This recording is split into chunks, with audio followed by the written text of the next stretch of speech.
There we go, that's a bit better.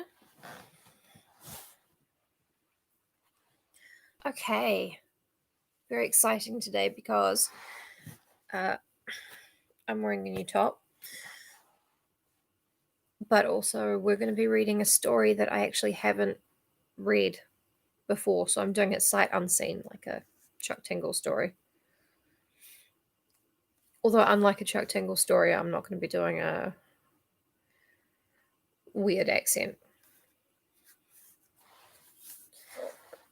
I mean, I should. Like, I actually had a dream last night where we were all talking. I don't know who we is. I think it's like all of the people who follow me on here. What's up? I dreamt we were talking about how it's not fair that Elon Musk doesn't have a really strong South African accent, so it's harder to make fun of him.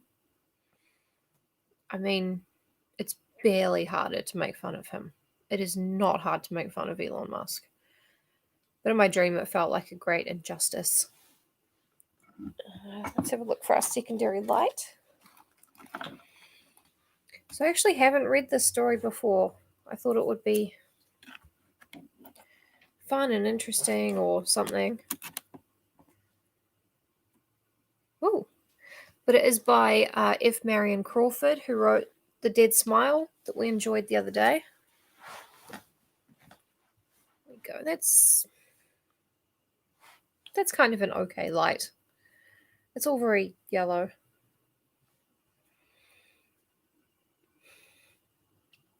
Yeah. The least thing that you can laugh at Elon Musk for is still the funniest thing. Oh. I've got to prop up the laptop a little bit.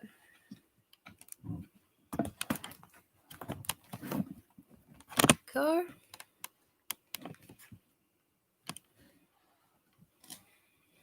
And there we are. Oh, my hair's getting big. That's okay. Also, I might get groceries delivered in the middle of this video, but you're not paying for this. What do you care?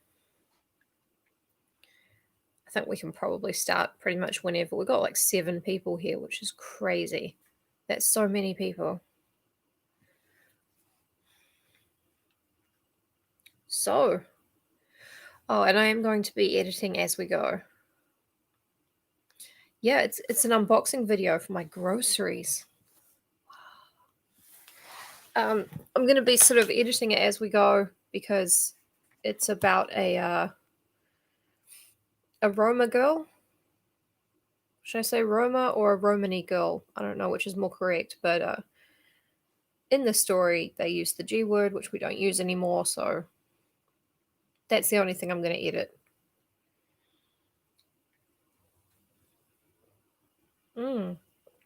Coke, no sugar.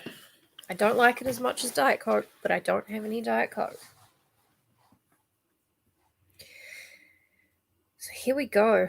Oh, actually, I'm going to wait and make sure that Danny is here watching because she really wanted to see this one. So, oh, I can't go to another browser window on here, otherwise it'll refresh the entire page. So, I'm going to give... is Danny here, John? Oh no! She's still at the market for another hour or 2. Oh, I'm such a blind, handsome fool. Okay, that's fine, because we are going to read a different story that I've also been wanting to read for you guys. So we're not going to read The Blood is the Life just yet. We're going to read M.R. James, A School Story.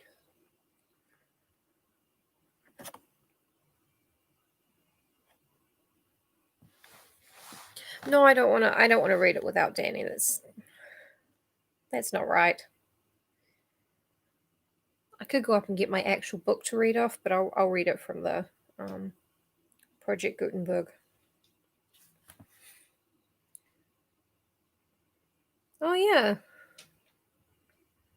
Good point. It is in songs quite a lot. Anyway, M.R. James, we've read a lot of his stories because I'm, massively into them.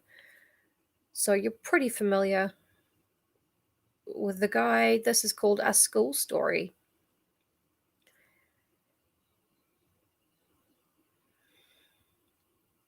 Unfortunate. Yeah. A school story. Two men in a smoking room were talking of their private school days. At our school, said A, we had a ghost footmark on the staircase. What was it like? Oh, very unconvincing. Just the shape of a shoe, with a square toe, if I remember right. The staircase was a stone one. I never heard any story about the thing. Well, that seems odd when you come to think of it. Why didn't somebody invent one, I wonder? You never can tell with little boys. They have a mythology of their own. There's a subject for you, by the way. The folklore of private schools. Yes, the crop is rather scanty, though. I imagine if you were to investigate the cycle of ghost stories, for instance, which the boys at private schools tell each other, they would all turn out to be highly compressed versions of stories out of books. Nowadays, the Strand and Pearson's and so on would be extensively drawn upon. The Strand, of course, being the magazine that first published the Sherlock Holmes stories. That doesn't say that in the story. I said it. No doubt. They weren't born or thought of in my time. Let's see. I wonder if I can remember the staple ones that I was told. First, there was the house with a room in it, a room in which a series of people insisted on passing a night, and each of them in the morning was found kneeling in a corner and just had time to say, "I've seen it," and died. Wasn't that the house in Berkeley Square? Dare say it was. And then there was the man who heard a noise in the passage at night, opened his door, and saw someone crawling towards him on all fours with his eye hanging out in his cheek. There was besides, let me think. Yes, the room where a man was found dead in bed with a horseshoe mark on his forehead, and the floor under the bed was covered with marks of horseshoes too. I don't know why. Also, there was the lady who, unlocking her bedroom door in a strange house, heard a thin voice among the bed curtains say, "Now we're shut in for the night." None of those had any explanation or sequel. I wonder if they go on still, those stories. Oh, likely enough, with additions from the magazines, as I said. You never heard, did you, of a real ghost at a private school? I thought not. Nobody has ever that I came across. From the way in which you said that, I gather that you have. I really don't know, but this is what was in my mind. It happened at my private school 30 odd years ago, and I haven't any explanation of it. The school, I mean, was near London. Dead in bed, with a mark on his forehead. When he was good, he was very, very good. When he was bad, he was horrid and got trampled by horseshoes. The school, I mean, was near London. It was established in a large and fairly old house, a great white building with very fine grounds about it. There were large cedars in the garden, as there are in so many of the older gardens in the Thames Valley, ancient elms in the 3 or 4 fields which were used for our games. I think probably it was quite an attractive place, but boys seldom allow that their schools possess any tolerable features. I came to the school in a September, soon after the year 1870, and among the boys who arrived on the same day was one whom I took to, a Highland boy whom I will call MacLeod. I needn't spend time in describing him. The main thing is that I got to know him very well. He was not an exceptional boy in any way, not particularly good at books or games, but he suited me. How nice. The school was a large one. There must have been from 120 to 130 boys there as a rule, and so a considerable staff of masters was required, and there were rather frequent changes among them. One term, perhaps it was my third or fourth, a new master made his appearance. His name was Samson. He was a tallish, stoutish, pale, black-bearded man. I think we liked him. He had travelled a good deal and had stories which amused us on our school walks, so that there was some competition among us to get within earshot of him. I remember, too, dear me, I have hardly thought of it since then, that he had a charm on his watch chain that attracted my attention one day, and he let me examine it. It was, I now suppose, a gold Byzantine coin. There was an effigy of some absurd emperor on one side. The other side had been worn practically smooth, and he had had cut on it, rather barbarously, his own initials, GWS, and a date, 24th of July, 1865. Yes, I can see it now. He told me he had picked it up in Constantinople. It was about the size of a florin, perhaps rather smaller. Well, the first odd thing that happened was this. Samson was doing Latin grammar with us. One of his favourite methods, perhaps it is rather a good one, was to make us construct sentences out of our own heads to illustrate the rules he was trying to make us learn. Of course, that is a thing which gives a silly boy a chance of being impertinent. There are lots of school stories in which that happens, or anyhow there might be. But Samson was too good a disciplinarian for us to think of trying that on with him. Now, on this occasion, he was telling us how to express remembering in Latin, and he ordered each of us to make a sentence bringing in the verb memini, I remember. Well, most of us made some ordinary sentence, such as I remember my father, or he remembers his book, or something equally uninteresting. And I dare say a good many put down memino librum meum and so forth. I remember my book. But the boy I mentioned, MacLeod, was evidently thinking of something more elaborate than that. The rest of us wanted to have our sentences passed and get on to something else. So someone kicked him under the desk, and I, who was next to him, poked him and whispered to him to look sharp. But he didn't seem to attend. I looked at his paper and saw that he had put down nothing at all. So I jogged him again, harder than before, and upbraided him sharply for keeping us all waiting. That did have some effect. He started and seemed to wake up, and then very quickly he scribbled about a couple of lines on his paper and showed it up with the rest. As it was the last, or nearly the last, to come in, and as Samson had a good deal to say to the boys who had written Meminiscimus Patrimeo and the rest of it, it's all not agreeing with each other. Terrible sentence. It turned out that the clock struck 12 before he had got to MacLeod, and MacLeod had to wait out afterwards to have his sentence corrected. There was nothing much going on outside when I got out, so I waited for him to come.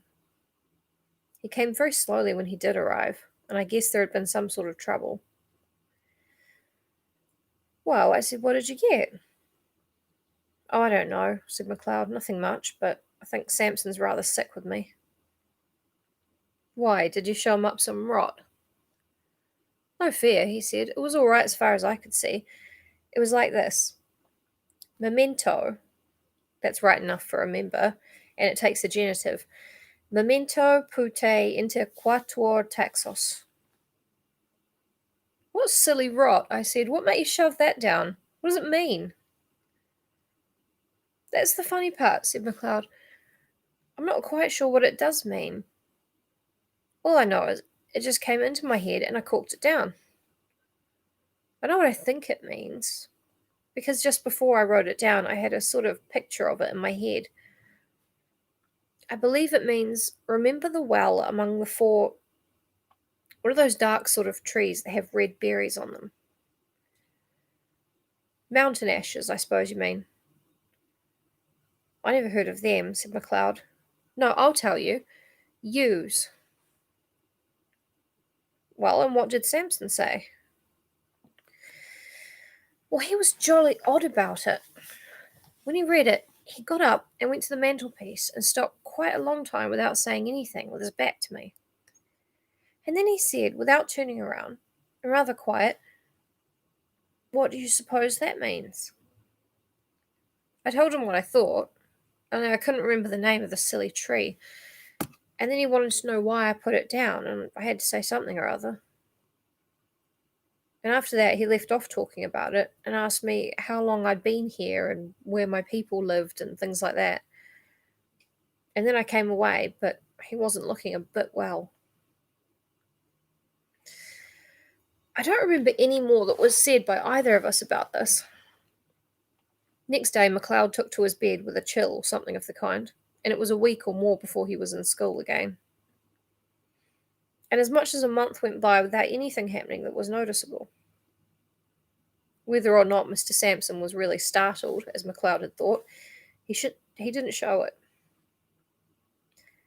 I'm pretty sure, of course, now that there was something very curious in his past history, but I'm not going to pretend that we boys were sharp enough to guess any such thing. There was one other incident, of the same kind as the last which I told you. Sorry, my legs hurt. Several times since that day, we had to make up examples in school to illustrate different rules. But there had never been any row except when we did them wrong. At last there came a day when we were going through those dismal things which people call conditional sentences, and we were told to make a conditional sentence expressing a future consequence. We did it, right or wrong, and showed up our bits of paper, and Sampson began looking through them. All at once, he got up, made some sort of odd noise in his throat, and rushed out by a door that was just by his desk. We sat there for a minute or two, and then I suppose it was incorrect, but we went up, I and one or two others, to look at the papers on his desk. Of course, I thought someone must have put down some nonsense or other, and Sampson had gone off to report him. All the same, I noticed that he hadn't taken any of the papers with him when he ran out. Well, the top paper on the desk was written in red ink, which no one used, and it wasn't in anyone's hand who was in the class. They all looked at it, McLeod and all, and took their dying oaths that it wasn't theirs. Then I thought of counting the bits of paper, and of this I made quite certain that there were 17 bits of paper on the desk, and 16 boys in the form. Well, I bagged the extra paper and kept it, and I believe I have it now. And now you will want to know what was written on it. It was simple enough, and harmless enough, I should have said. Si tu non veneris ad me, ego veniam ad te. Which means, I suppose, if you don't come to me, I'll come to you. Could you show me the paper? Interrupted the listener. Yes, I could, but here's another odd thing about it. That same afternoon, I took it out of my locker. I know for certain it was the same bit, for I made a finger mark on it, and no single trace of writing of any kind was there on it. I kept it, as I said, and since that time I have tried various experiments to see whether sympathetic ink had been used, but absolutely without result. So much for that. After about half an hour, Sampson looked in again, said he had felt very unwell, and told us we might go. He came rather gingerly to his desk and gave just one look at the uppermost paper, and I suppose he thought he must have been dreaming. Anyhow, he asked no questions. That day was a half holiday, and next day Sampson was in school again, much as usual. That night, the third and last incident in my story happened. We, McLeod and I, slept in a dormitory at right angles to the main building. Sampson slept in the main building on the first floor. There was a very bright full moon. At an hour which I can't tell exactly, but sometime between 1 and 2, I was woken up by somebody shaking me. It was McLeod, and a nice state of mind he seemed to be in. Come, he said, come, there's a burglar getting in through Sampson's window. As soon as I could speak, I said, well, why not call out and wake everybody up? No, no, he said, I'm not sure who it is. Don't make a row, just come and look. Naturally, I came and looked, and naturally there was no one there. I was cross enough and should have called McLeod plenty of names, only I couldn't tell why, but it seemed to me that there was something wrong. Something that made me very glad I wasn't alone to face it. We were still at the window looking out, and as soon as I could, I asked him what he had heard or seen. I didn't hear anything at all, he said, but about 5 minutes before I woke you, I found myself looking out of this window here, and there was a man sitting or kneeling on Samson's windowsill and looking in, and I thought he was beckoning. What sort of man? Good night, Steve. The story will be over very soon, but I hope you catch up with it and get the ending. Good night. Thanks for being here.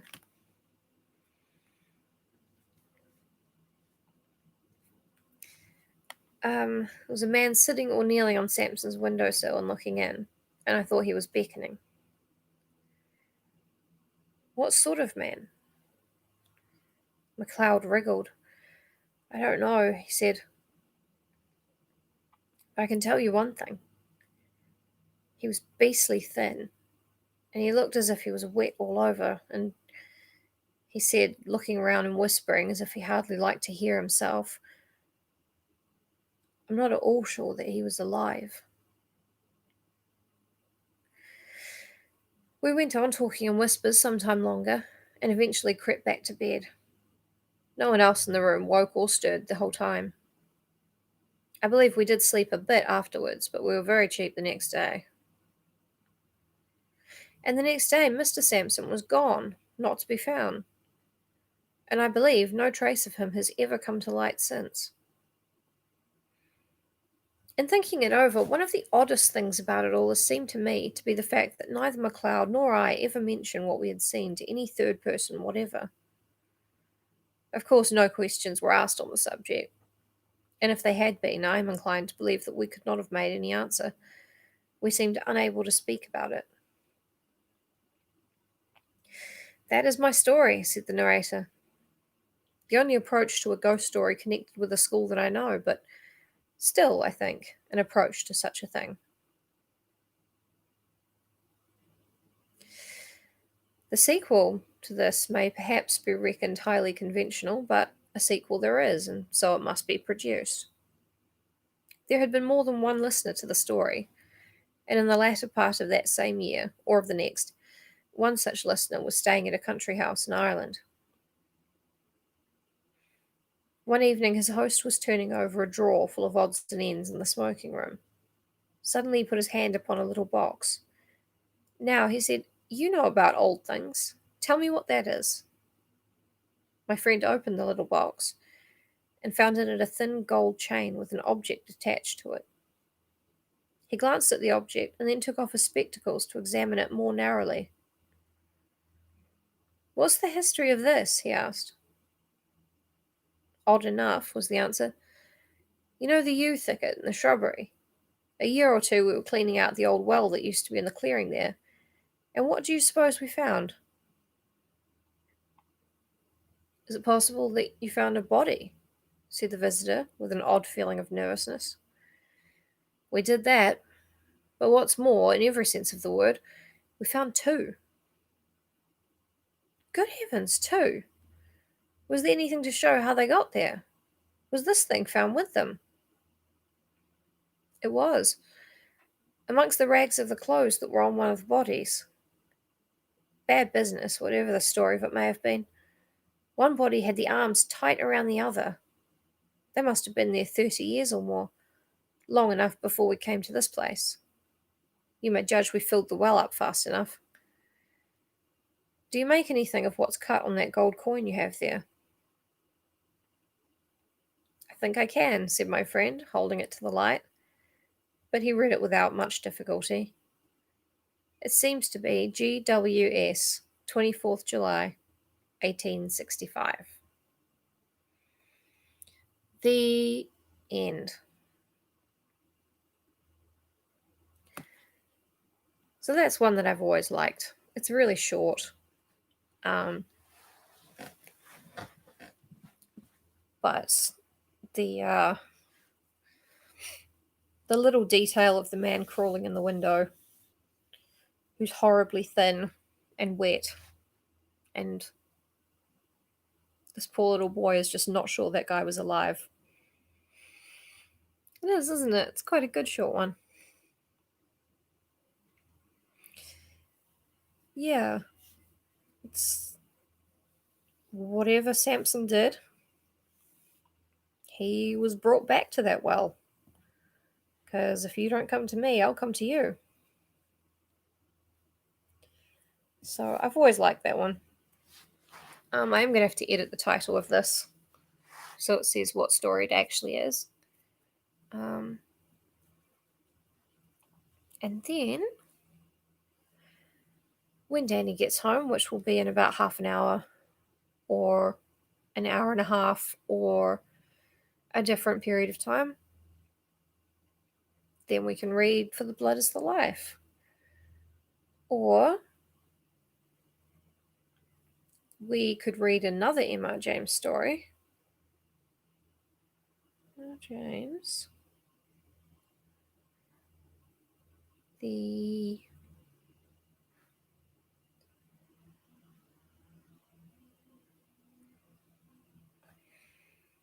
Treasure of Abbot Thomas. Oh, Casting the Runes. That's quite a good one. Yeah, we could do Casting the Runes while we wait for Danny.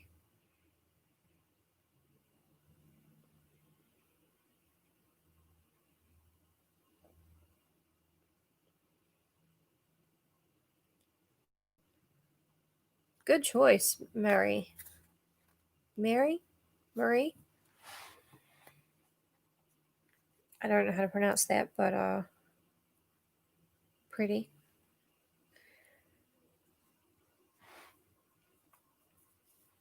Oh man, I love Emma James.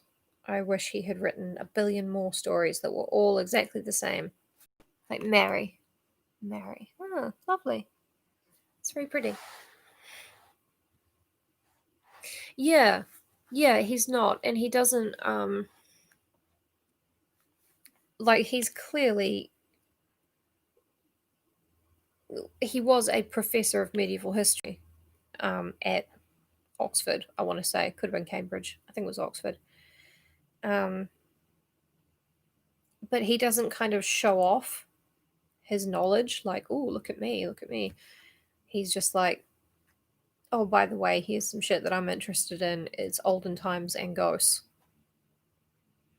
And these are some stories that happened. You don't get the feeling he doesn't kind of insert himself into the work, really. That's just my impression and why I kind of like his style.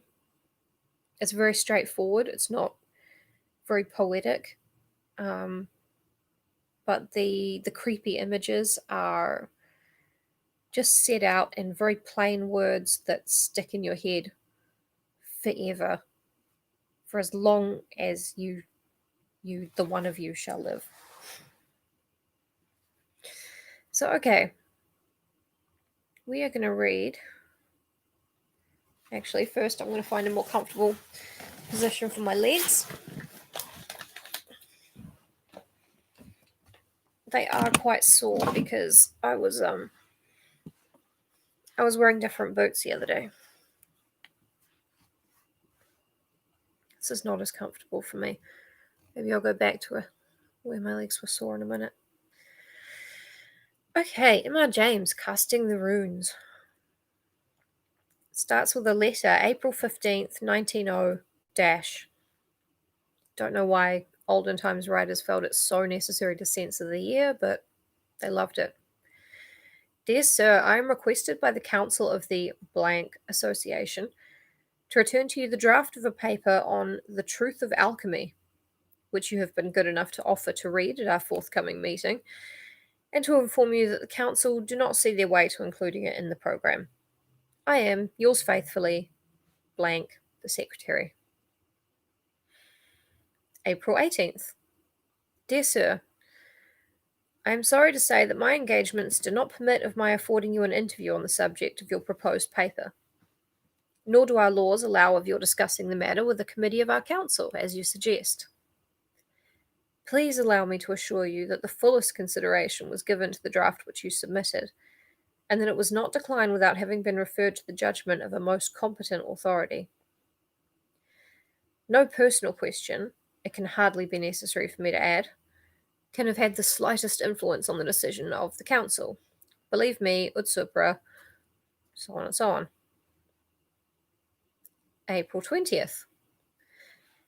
The secretary of the blank association, I believe it's the American Honky Tonk Bar Association, but you can draw your own conclusions, begs respectfully to inform Mr. Carswell that it is impossible for him to communicate the name of any person or persons to whom the draft of Mr. Carswell's paper may have been submitted, and further desires to intimate that he cannot undertake to reply to any further letters on this subject. Damn. I believe that the children call this taking the L, but I may be wrong. And who is Mr. Carswell? Inquired the secretary's wife. She had called at his office and, perhaps unwarrantably, had picked up the last of these 3 letters which the typist had just brought in. Just adjusting the computer. Why, my dear, just at present Mr. Carswell is a very angry man. But I don't know much about him otherwise, except that he's a person of wealth. His address is Liveread Abbey, Warwickshire, and he's an alchemist, apparently, and wants to tell us all about it. And that's about all, except that I don't want to meet him for the next week or 2. Now, if you're ready to leave this place, I am. What have you been doing to make him angry? Said Mrs. Secretary. The usual thing, my dear, the usual thing. He sent in a draft of a paper he wanted to read at the next meeting, and we referred it to Edward Dunning, almost the only man in England who knows about these things, and he said it was perfectly hopeless, so we declined it. So Carswell has been pelting me with letters ever since. The last thing he wanted was the name of the man we referred his nonsense to. You saw my answer to that. But don't you say anything about it, for goodness sake. I should think not, indeed. Did I ever do such a thing? I do hope, though, that he won't get to know that it was poor Mr. Dunning. Poor Mr. Dunning. I don't know why you call him that. He's a very happy man, is Dunning. Lots of hobbies and a comfortable home, and all his time to himself. I only meant that I should be sorry for him if this man got a hold of his name and came and bothered him. Oh, yes. Yes, I dare say he would be poor Mr. Dunning then. The secretary and his wife were lunching out, and the friends to whose house they were bound were Warwickshire people. So Mrs. Secretary had already settled it in her own mind that she would question them judiciously about Mr. Carswell. But she was saved the trouble of leading up to the subject, for the hostess said to the host, before many minutes had passed, I saw the abbot of Liveread this morning. The host whistled. Did you? What in the world brings him up to town? Goodness knows, he was coming out of the British Museum gate as I drove past. It was not unnatural that Mrs. Secretary should inquire whether this was a real abbot who was being spoken of. Oh, no, my dear. Only a neighbour of ours in the country who bought Liveread Abbey a few years ago. His real name is Carswell. Is he a friend of yours? Asked Mr. Secretary, with a private wink to his wife.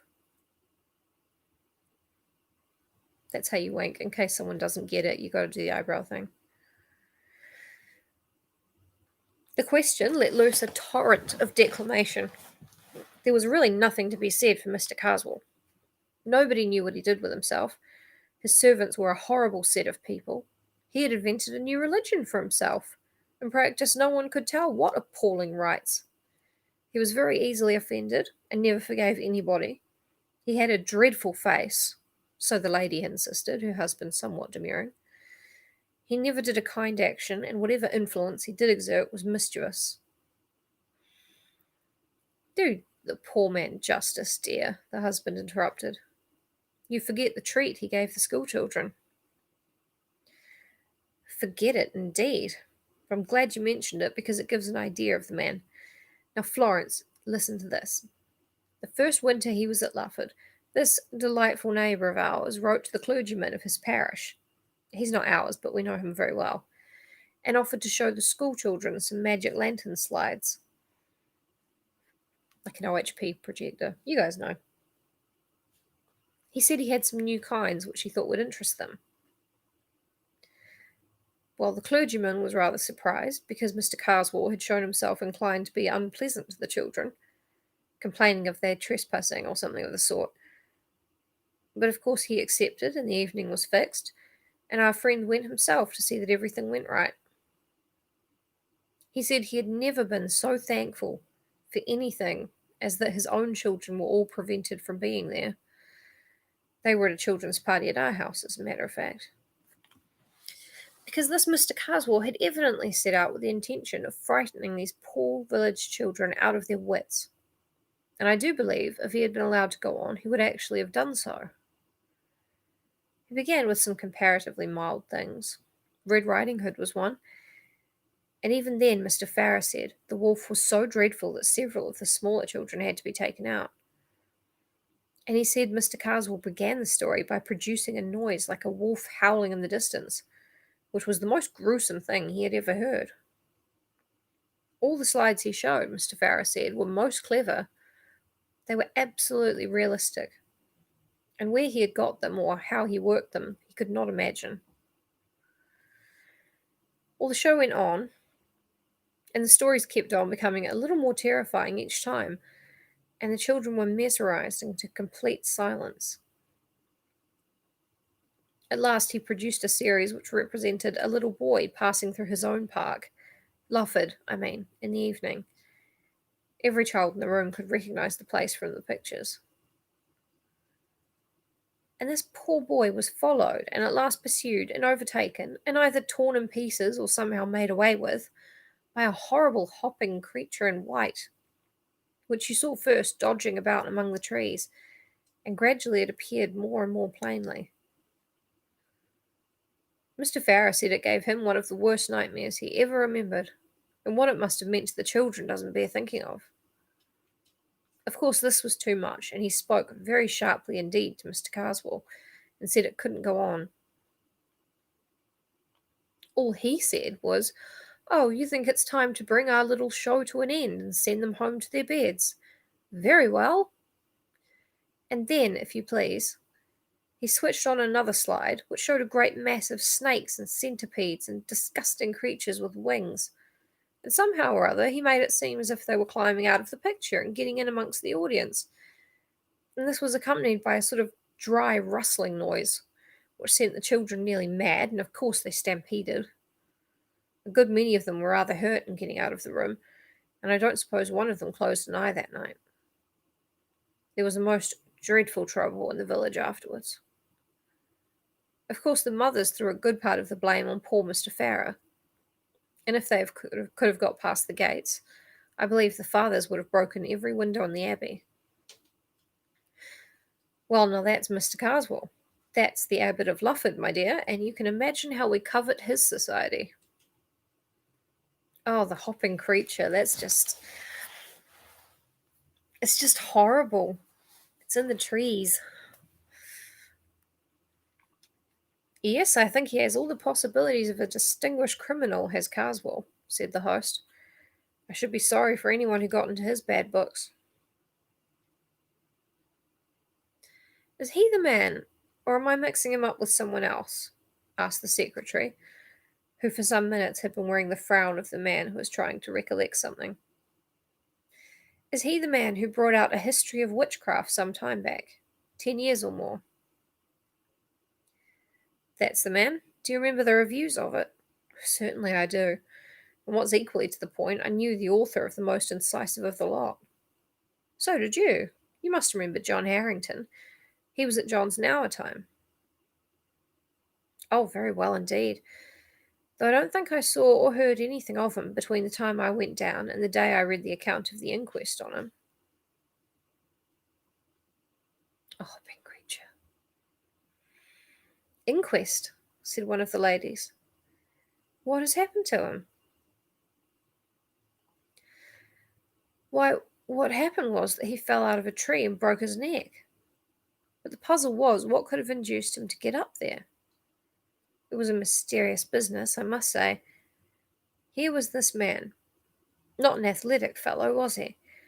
And with no eccentric twist about him that was ever noticed.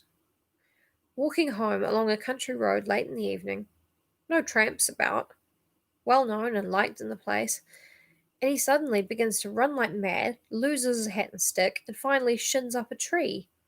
Quite a difficult tree, growing in the hedgerow. A dead branch gives way, and he comes down with it and breaks his neck. And there he's found next morning, with the most dreadful face of fear on him that could be imagined. It was pretty evident, of course, that he had been chased by something, and people talked of savage dogs and beasts escaped out of menageries.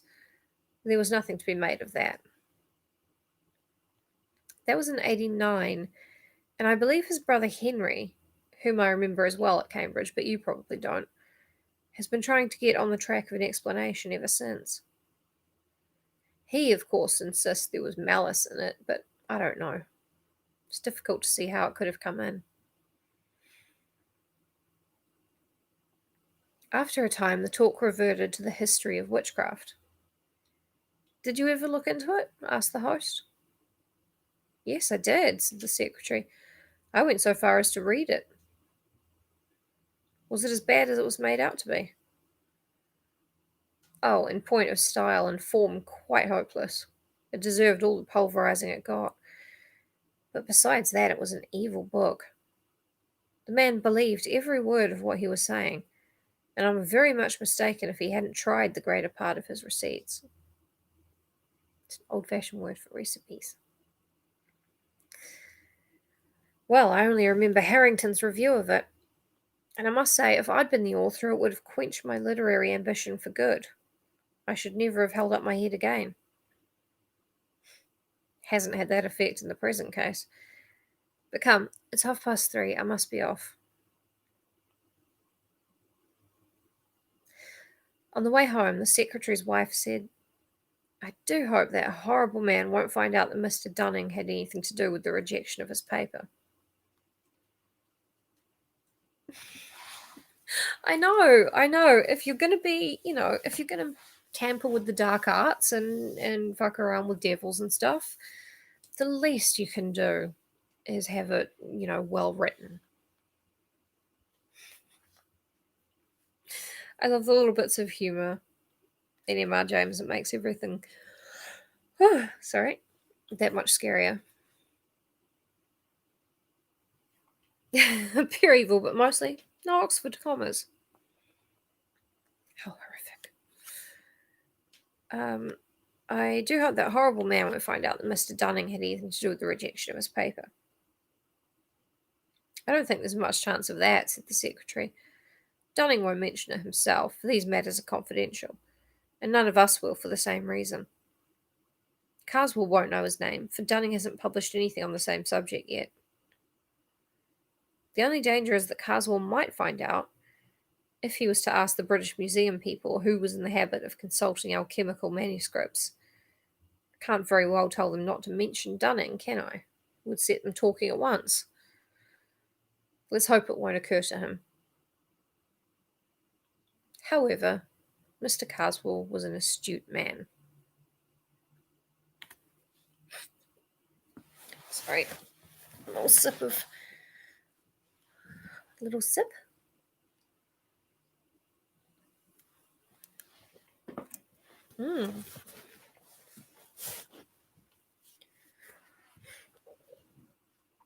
This much is in the way of prologue. On an evening rather later in the same week, Mr. Edward Dunning was returning from the British Museum, where he had been engaged in research, to the comfortable house in a suburb where he lived alone, tended by two excellent women who had been long with him. There is nothing to be added by way of description of him to what we have heard already. Let us follow him as he takes his sober course homewards.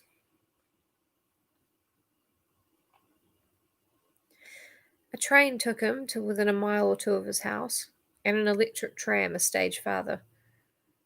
The line ended at a point some 300 yards from his front door. He had had enough of reading when he got into the car, and indeed the light was not such as to allow him to do more than study the advertisements on the panes of glass that faced him as he sat. God, imagine having no iPod. Fucking awful. I mean, phone. Or whatever we kids listen to music on these days. Apple Watch? Fuck knows. As was not unnatural, the advertisements in this particular line of cars were objects of his frequent contemplation. And with the possible exception of the brilliant and convincing dialogue between Mr. Lamploff and an eminent KC on the subject of pyretic saline, none of them offered much scope to his imagination. Oh yeah, vinyl, definitely. When I'm on like the bus or a train for a really long time, I like to get out my record player. Hey, Father Dog, what's up? Yeah, everybody was so bored. It was part of the reason they were incredibly drunk. Nowadays, we have like tons of stuff, and we're still like, no, fuck it. I hate all the options available to me.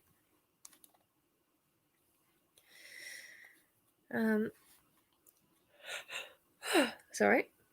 I'm wrong. There was one at the corner of the car farthest from him which did not seem familiar. It was on blue letters on a yellow ground, and all that he could read of it was a name, John Harrington, and something like a date. It could be of no interest to him to know more, but for all that, as the car emptied, he was just curious enough to move along the seat until he could read it well. He felt to a slight extent repaid for his trouble. The advertisement was not of the usual type. It ran thus: in memory of John Harrington, FSA of the Laurels, Ashbrook. Died September 18th, 1889. 3 months were allowed. The car stopped. Mr. Dunning, still contemplating the blue letters on the yellow ground, had to be stimulated to rise by a word from the conductor. I beg your pardon, he said. I was looking at that advertisement. It's a very odd one, isn't it? The conductor read it slowly. Well, my word, he said, I never see that one before. Well, that is a cure, ain't it? Someone been up to their jokes here, I should think. Christ, I hate it when M.R. James writes lower class dialogue. He got out a duster and applied it, not without saliva, to the pane, and then to the outside. No, he said, returning, that ain't no transfer. Seems to me as if it was regular in the glass. Well, I mean in the substance, as you may say. Don't you think so, sir?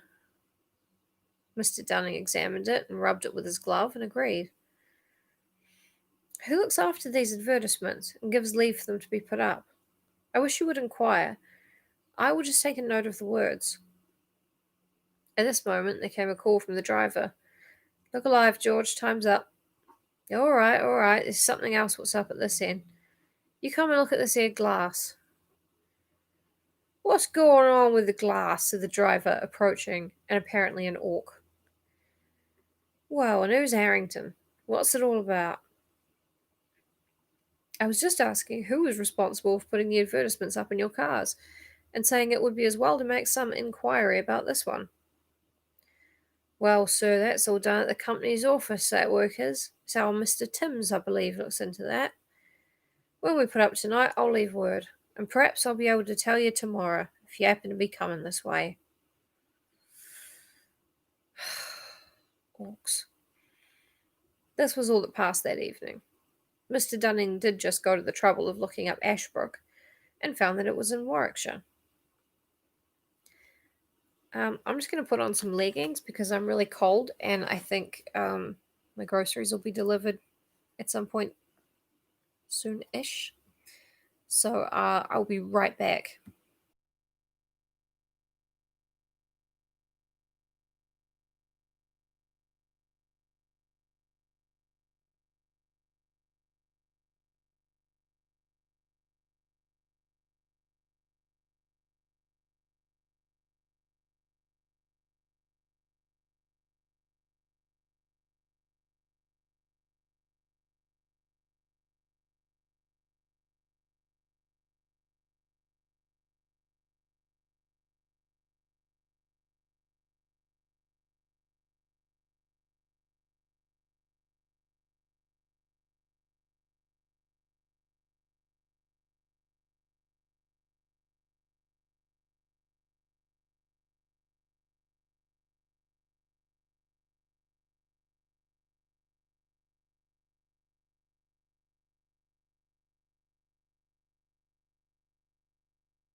Okay.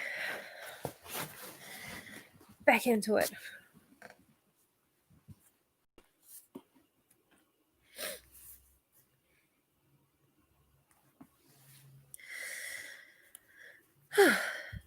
Mr. Dunning went to the trouble of looking up Ashbrook and found that it was in Warwickshire.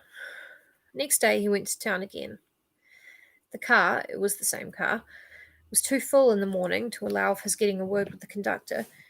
He could only be sure that the curious advertisement had been made away with.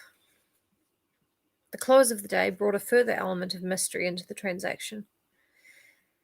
He had missed the tram, or else preferred walking home, but at a rather late hour, while he was at work in his study, one of the maids came to say that two men from the tramways were very anxious to speak to him. This was a reminder of the advertisement, which he had, he says, nearly forgotten. He had the men in.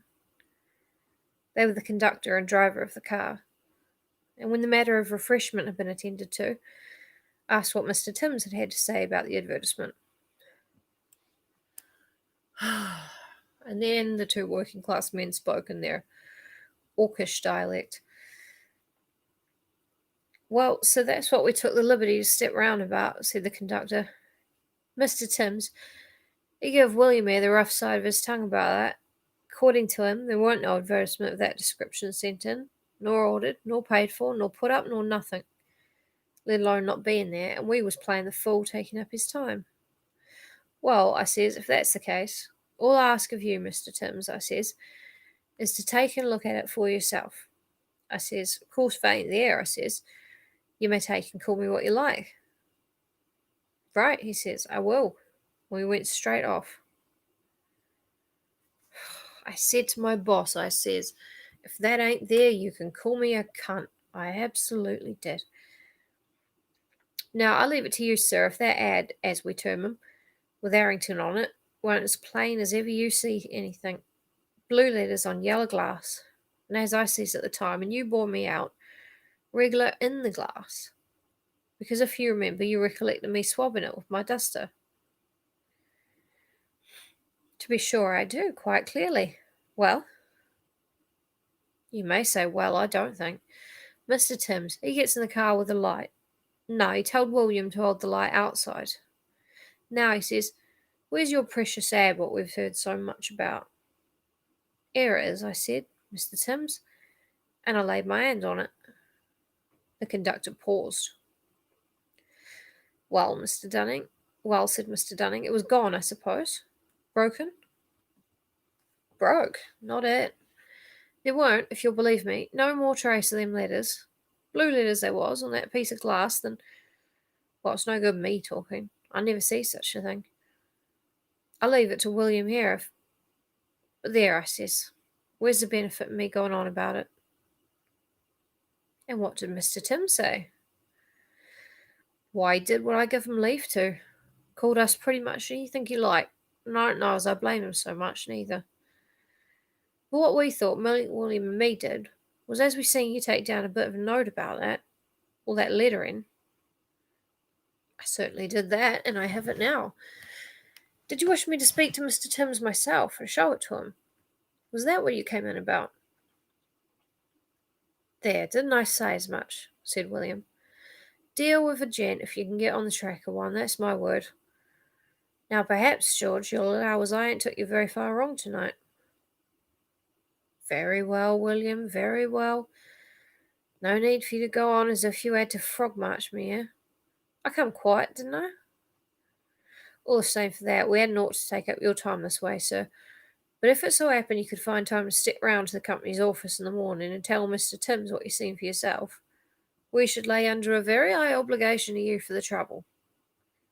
You see, it ain't been called, well, one thing and another, as we mind, but if they got into their head at the office as we seen things that weren't there, why, one thing leads to another, and where should we be at 12 months hence? Well, you can understand what I mean.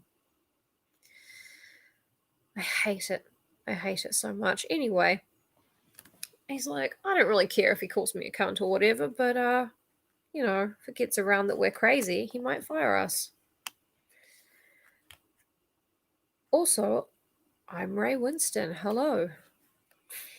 I can't do a Ray Winston voice. Amid further elucidations of the proposition, George, conducted by William, left the room. The incredulity of Mr. Timms, who had a nodding acquaintance with Mr. Dunning, was greatly modified on the following day by what the latter could tell and show him, and any bad mark that might have been attached to the names of William and George was not suffered to remain on the company's books, but explanation there was none. Mr. Dunning's interest in the matter was kept alive by an incident of the following afternoon. He was walking from his club to the train, and he noticed some way ahead a man with a handful of leaflets such as are distributed to passers-by by agents of enterprising firms. "Oi, my name is Dick Van Dyke, and I am a real cockerly chimney swap." Yeah. I do love how there was an entire song in Mary Poppins about how Mary Poppins doesn't see Dick Van Dyke as a sexual threat. That was great. That was a really good thing to have in a children's movie. I'm glad we got that sorted out.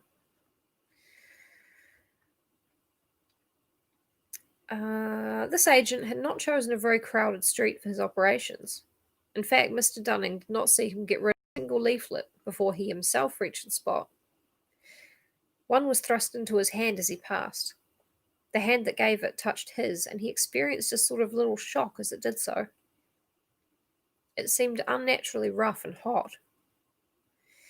He looked in passing at the giver, but the impression he got was so unclear that, however much he tried to reckon it up subsequently, nothing would come. He was walking quickly, and as he went on, glanced at the paper. It was a blue one. The name of Harrington in large capitals caught his eye. He stopped, startled, and felt for his glasses. The next instant, the leaflet was twitched out of his hand by a man who hurried past and was irrevocably gone. He ran back a few paces, but where was the passer-by? And where the distributor?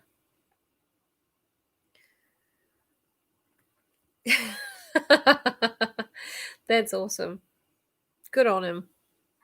Good on him for giving it a go in the first place, and good on him for learning from his mistakes in the second place. It was in a somewhat pensive frame of mind that Mr. Dunning passed on the following day into the select manuscript room of the British Museum, and filled up tickets for Harley 3586 and some other volumes. After a few minutes they were brought to him, and he was settling the one he wanted first upon the desk, when he thought he heard his own name whispered behind him. He turned around hastily, and in doing so brushed his little portfolio of loose papers onto the floor. He saw no one he recognized except one of the staff in charge of the room, who nodded to him, and he proceeded to pick up his papers. He thought he had them all, and was turning to begin work, when a stout gentleman at the table behind him, who was just rising to leave and had collected his own belongings, touched him on the shoulder, saying, "May I give you this? I think it should be yours," and handed him a missing quire. Papers. "It is mine, thank you," said Mr. Dunning. In another moment the man had left the room. Upon finishing his work for the afternoon, Mr. Dunning had some conversation with the assistant in charge, and took occasion to ask who the stout gentleman was. "Oh, he's a man called Carswell," said the assistant. "He was asking me a week ago who were the great authorities on alchemy, and of course I told him you were the only one in the country. I'll see if I can't catch him. He'd like to meet you, I'm sure." "For heaven's sake, don't dream of it," said Mr. Dunning. I'm particularly anxious to avoid him."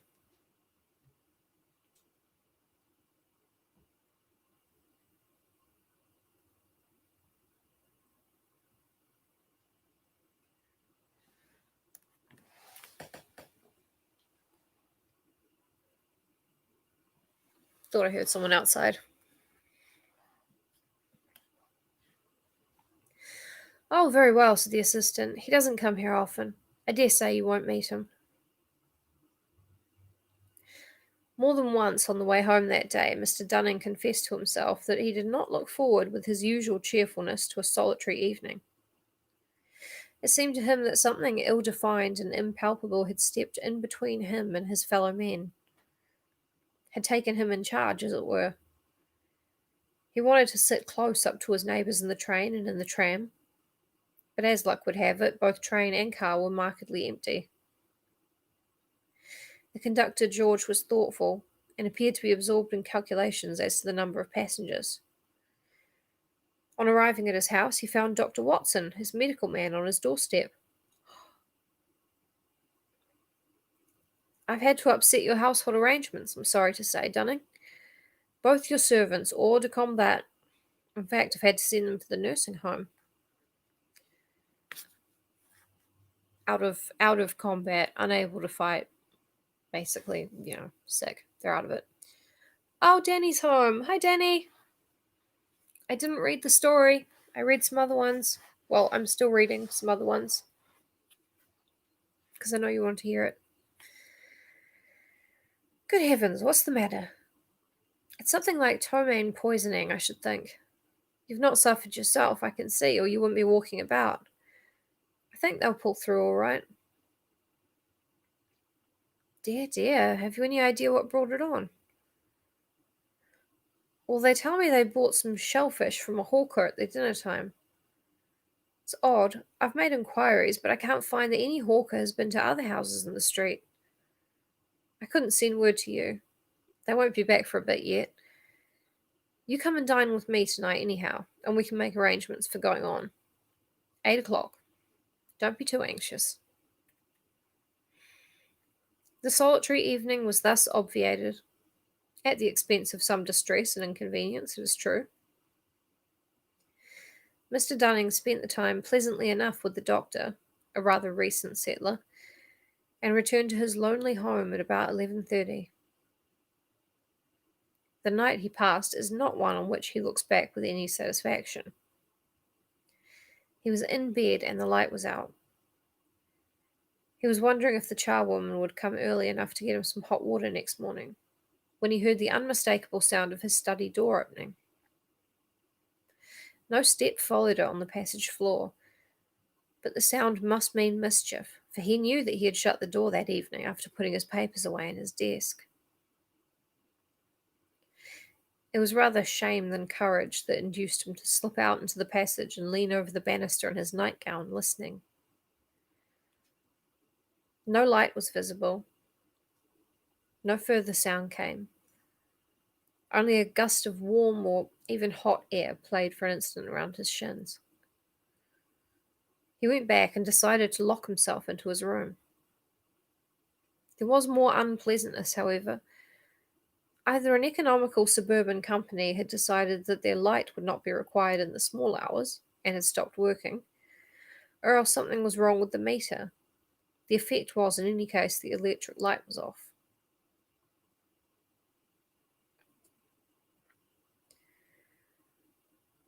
Oh, I know. I would have had no idea about any of this until well after it was over.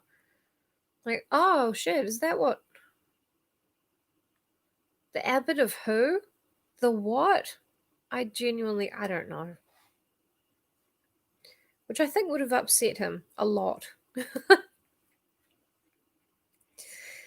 um, the electric light was off. The obvious course was to find a match and also to consult his watch. He might as well know how many hours of discomfort awaited him. So he put his hand into the well-known nook under the pillow, only it did not get so far. What he touched was, according to his account, a mouth, with teeth and with hair about it, and he declares not the mouth of a human being. I do not think it is any use to guess what he said or did, but he was in a spare room with the door locked and his ear to it before he was clearly conscious again. And there he spent the rest of a most miserable night, looking every moment for some fumbling at the door, but nothing came. The venturing back to his own room in the morning was attended with many listenings and quiverings. The door stood open, fortunately, and the blinds were up. The servants had been out of the house before the hour of drawing them down. There was, to be sure, no trace of an inhabitant. The watch, too, was in its usual place. Nothing was disturbed, only the wardrobe door had swung open in accordance with its confirmed habit. A ring at the back door now announced the charwoman, who had been ordered the night before, and nerved Mr. Dunning, after letting her in, to continue his search in other parts of the house. But it was equally fruitless. The day thus begun went on dismally enough. He dared not go to the museum. In spite of what the assistant had said, Carswell might turn up there, and Dunning felt he could not cope with a possibly hostile stranger. His own house was odious. He hated sponging on the doctor. He spent some little time in a call at the nursing home, where he was slightly cheered by a good report of his housekeeper and maid. Towards lunchtime, he betook himself to his club, again experiencing a gleam of satisfaction at seeing the secretary of the association. At luncheon, Dunning told his friend the more material of his woes, but could not bring himself to speak of those that weighed most heavily on his spirits. "My poor dear man," said the secretary, "what an upset! Look here, we're alone at home, absolutely. You must put up with us. Yes, no excuse. Send your things in this afternoon." Dunning was unable to stand out. He was, in truth, becoming acutely anxious as the hours went on, as to what that night might have waiting for him. He was almost happy as he hurried home to pack up.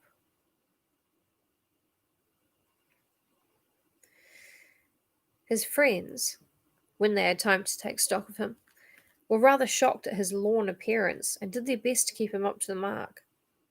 Not altogether without success. But when the two men were smoking alone later, Dunning became dull again.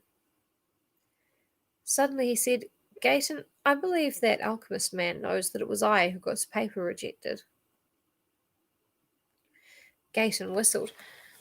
"What makes you think that?" he said. Dunning told of his conversation with the museum assistant, and Gayton could only agree that the guess seemed likely to be correct. "Not that I care much," Dunning went on, "and he might be a nuisance if we were to meet. He's a bad-tempered party, I imagine." Conversation dropped again. Gayton became more and more strongly impressed with the desolateness that came over Dunning's face and bearing, and finally, though with a considerable effort, he asked him point blank whether something serious was not bothering him. Dunning gave an exclamation of relief. "I was just perishing to get it off my mind," he said. "Do you know anything about a man named John Harrington?" Gayton was thoroughly startled, and at the moment could only ask why. Then the complete story of Dunning's experiences came out. What had happened in the tram car, in his own house, and in the street. The troubling spirit that had come over him and still held him. And he ended with the question he had begun with. Gayton was at a loss how to answer him.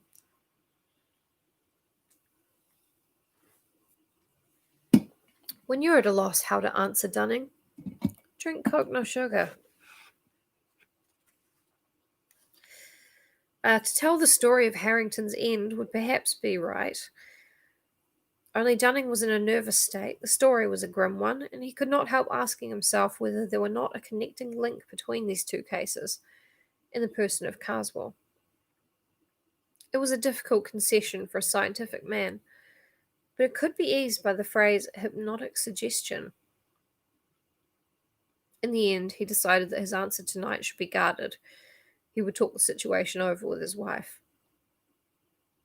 So he said that he had known Harrington at Cambridge and believed he had died suddenly in 1889, adding a few details about the man and his published work.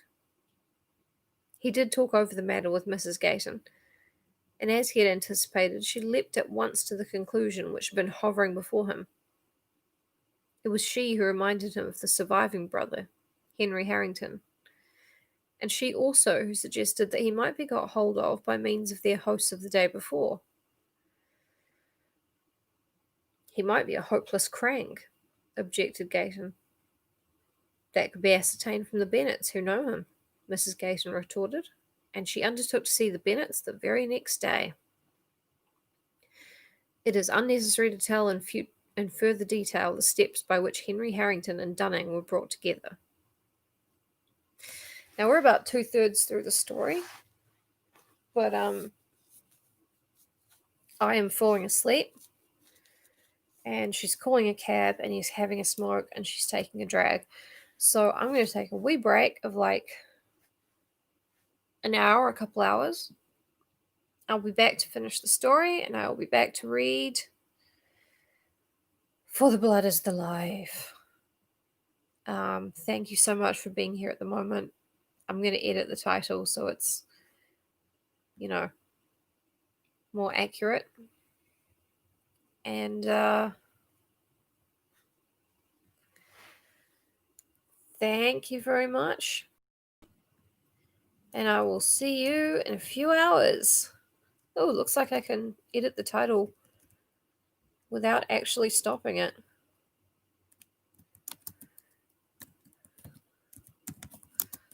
A school story and casting the runes, part 1.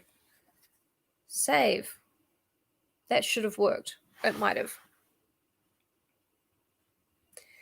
See you in a bit. Liveread, Runebound and Down. Loaded up and trucking.